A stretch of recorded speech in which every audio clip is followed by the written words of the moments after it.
तो भाई इस वीडियो में मैं आपको बताऊंगा मेरा पाकिस्तान में कैसे दिन गुजर रहा है। तो ओमान से मैं पहुंचा कराची, प्यारे कराची का नज़ारा किया। वहां से मैं सीधा गया कब्रिस्तान, जहां मेरे मामू की कब्र है। उनसे उनके लिए दुआ की और कब्रिस्तान से फिर मैं ये जो ज़मीनें थी बराबर में, एक लहलहाती हुई फसल, बेहतरीन मौसम, मतलब चस आ गई, सही बात है।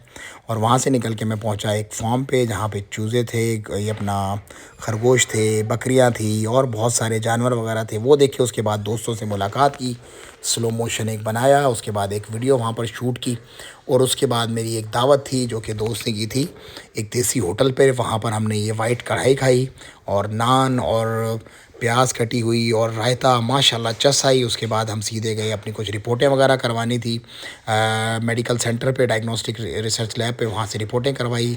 उसके बाद जीए भुट्टो के साय तले हम पहुँचे एक और जगह, वहाँ पर कब्रिस्तान में गया मैं। यहाँ मेरे वालिद और मेरे दादा दादी की कब्रें थीं, इन पर मैंने दुआएँ वगैरह पढ़ी। उसके बाद फिर मैं गया सिविल हॉस्पिटल के इस दस्तरख़्वान पे जो फ्री खाना खिलाता है बहुत सारे मरीज़ों को और उनके अहलो अयाल जो उनके साथ आते हैं उनको। एक बहुत अच्छा बड़ा चैरिटी का काम है, अल्लाह ताला जज़ाए खैर दे इनके करने वालों को। उसके बाद भाई वहाँ से फिर मेरी रात को एक दावत थी दोस्तों के यहाँ। मैं गया, चावलों की रोटी, मटन, उसके साथ ये बेहतरीन किस्म के जो है वो चावल पके हुए और सिंधी मानी। बेहतरीन सा दिन इख्तिताम पजीर हुआ। तो भाई ये रूटीन चल रही है आजकल मेरी पाकिस्तान में। आपकी कैसी चल रही है कमेंट में ज़रूर बताइएगा। मुझे तो बहुत बहुत बहुत मज़ा आ रहा है, देसी रोटियां और देसी खाने एंजॉय करके, आग पे बने हुए।